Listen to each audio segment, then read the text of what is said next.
গল্প table cloth লিখেছে আরেফা চৌধুরী। ছোট্ট মিনা তার বইটি গুছিয়ে রাখল। মা তাকে খাবারের জন্য ডাকছে। তার বাবা বসে আছে খাবার টেবিলে। মিনার জন্যেই তাদের অপেক্ষা। আর ভালো লাগে না, সারাক্ষণ আমার ওপরেই অত্যাচার। হতাশ হয়ে বলে ওঠে টেবিলের ক্লথটি। কেন?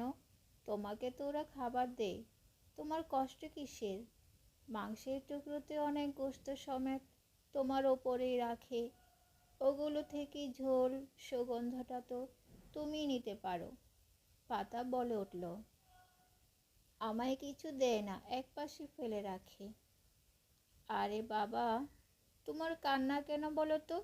কাল তো পুরো 1 গ্লাস পানিতে কি যেন পড়লো, আর সেই পানি তো পাতাগুলোতেই দিয়েছে কর্তা।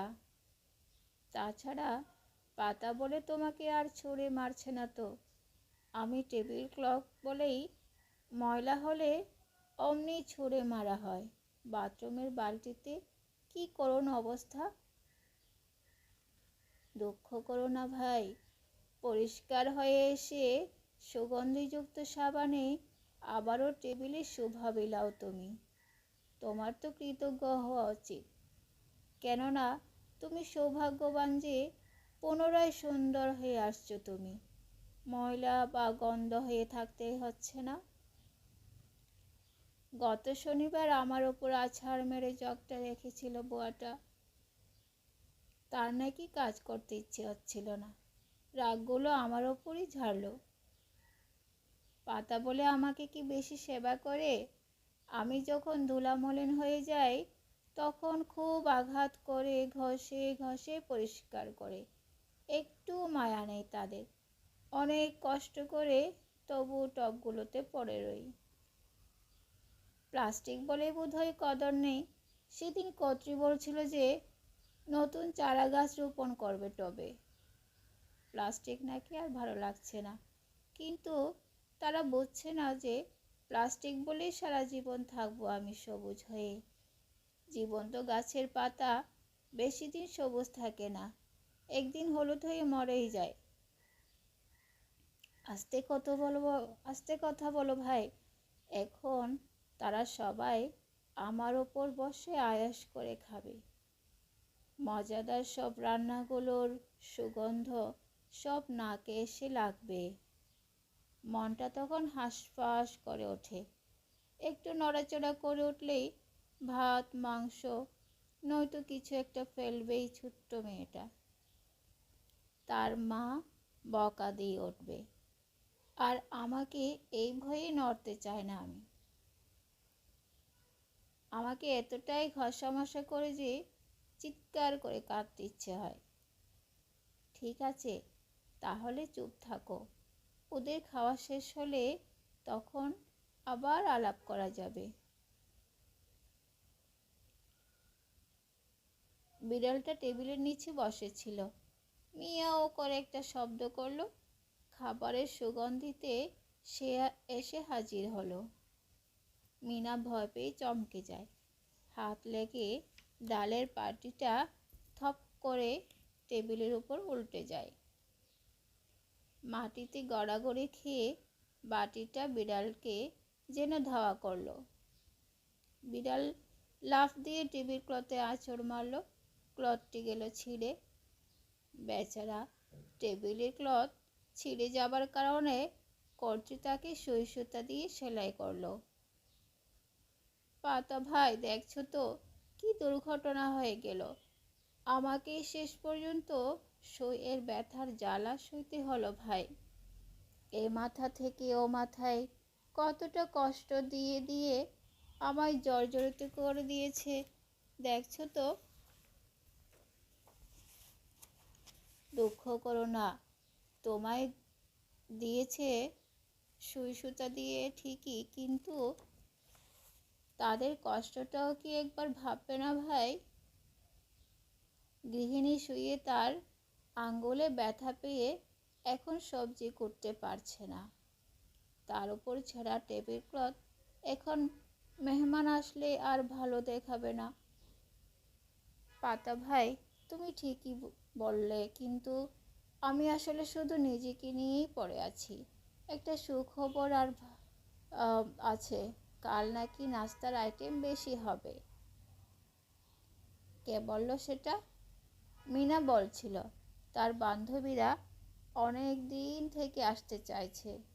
মিনার মা অনেক আইটেমের নাস্তা টেবিলে সাজাবে।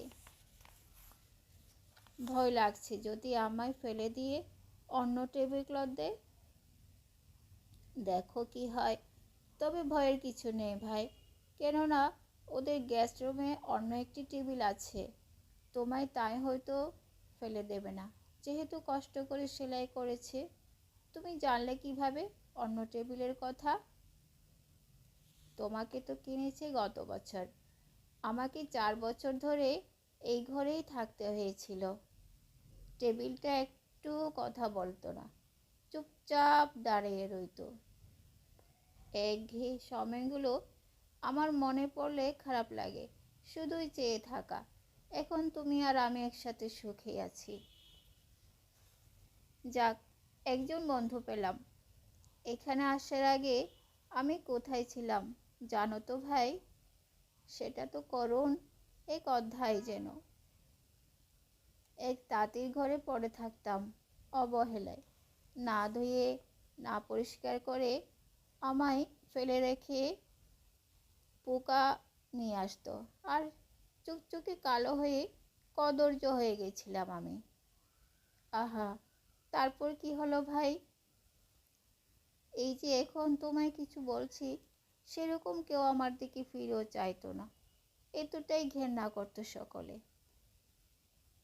একদিন হঠাৎ এক ফেরিওয়ালা এসে আমায় পছন্দ করলো। আমার কাপড়ে নাকি ফুলগুলো তার কাছে খুবই ভালো লেগেছে। তাঁতিকে অর্ডার দিল যে আবার আমাকে ভালোভাবে সুতা দিয়ে নতুন করে বনে নিতে। নতুনত্ব আনার জন্য তাঁতশিল্পীরা আমায় তাদের মেশিনে ঢুকিয়ে দিয়ে নতুন সুতা লাগালো। কারিগরেরা টেনে টেনে আগের সুতাগুলো তুলে নিল, ফুলগুলো নতুনভাবে সাজিয়ে দিল। পূর্বে কালো ক্লথের সেই আমাকে নীল ক্লথে রূপ দিল। ধকলগুলো আমায় অনেক কষ্ট দিয়েছে, তবুও ভালো যে অন্ধকারে পড়ে থাকতে হয়েছিল সেটা আর হলো না। আজ এখানে আলো এসেছি। তাঁতি থেকে নিয়ে ফেরিওয়ালা ফেরি করতে করতে এখানে নিয়ে আসে। তাহলে তো তুমি এখন অনেক সুখী আছো। ধপাস করে অনেক লেবু, স্ট্রবেরি, কমলা ঝুড়ি সহ টেবিলের উপর রাখলো কাজের মানুষটা। কি অবস্থা দেখো তো পাতা ভাই। টেবিল ক্লথ ছিঁড়া বলে এবার ইচ্ছা মতন ব্যবহার করবে আমায়। লেবু, স্ট্রবেরি আর কমলা কেন এনেছে ভাই? হয়তো শরবত করবে বলে। কাল মেহমান আসবে তো। দেখো, অনেক গ্লাস আর চকলেটগুলো কি করবে বলো তো? দেখা যাক। কিন্তু আমার তো এদের সুগন্ধিতেই মন ভরে গেল। লেবুগুলো কি টাটকা! আহা, কমলার সেই সুগন্ধি। হঠাৎ টেবিলে ঝুড়িটাকে ওপর করে ঢালা হলো। হুড়মুড় করে সব ফলগুলো বেরিয়ে আসলো। টেবিল ক্লথ উপচে পড়বে যেন। পাতা ভাই দেখো, আমার ওপর বোঝা চাপিয়ে ওরা খুব মজা পাচ্ছে। ফেরিওয়ালা থেকে কেনার সময় গৃহিণী বলেছিল, এতটা দাম কেন এটার? ফেরিওয়ালা বলল, এর সুতা দামি, ফুলগুলো সব যত্ন নিয়ে বোনা হয়েছে।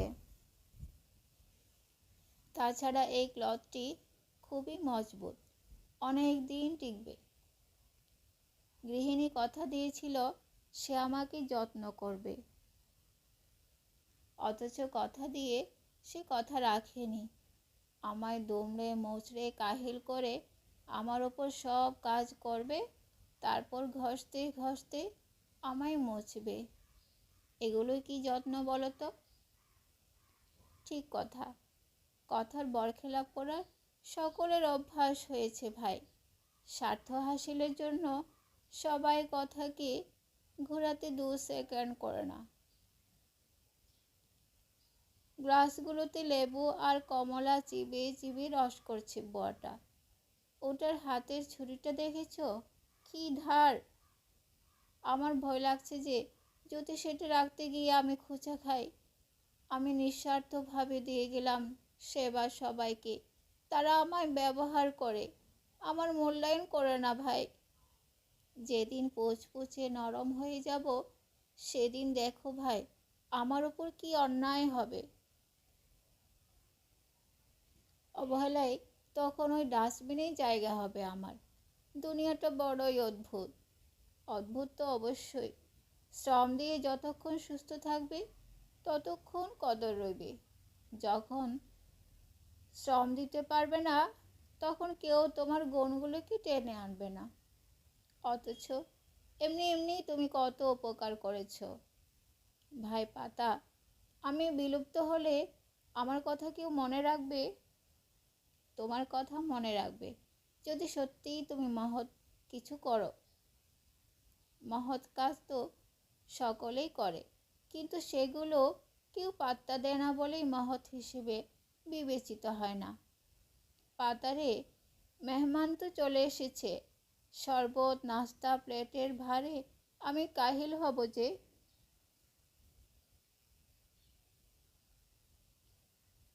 তা তো হবে, ধৈর্য ধরো। মেহমানরা যে মিষ্টি আনবে সেখান থেকে নিশ্চয়ই তোমাকে কিছু দেবে। কি বলছো? আমি কি করে পাবো সেগুলো? ওই যে তোমার টেবিলের মিষ্টির প্লেট রাখা আছে, কেউ তো নিশ্চয়ই ফুটা ফুটা রস ফেলবেই, সেগুলোই তুমি পাবে। পাতা, তুমিও আমাকে নিয়ে রসিকতা করছো? আমার জীবনটাই রসিকতার মধ্যে। এই আছি তো এই নেই। অবহেলিত হয়ে একদিন দেখবে যে হারিয়েই গেছি। তোমার কদর আমি করব, আস্থা করে তোমায় ফেলে দিলে আমি মলিন হয়ে যাব, ধুলায় শরীরটাকে নষ্ট করব। একদা আমাকেও ফেলে দেয়া হবে, তারপর দুজন একসাথে একে অপরের বন্ধু হয়েই রইব, একে অন্যের কষ্ট ভাগ করব।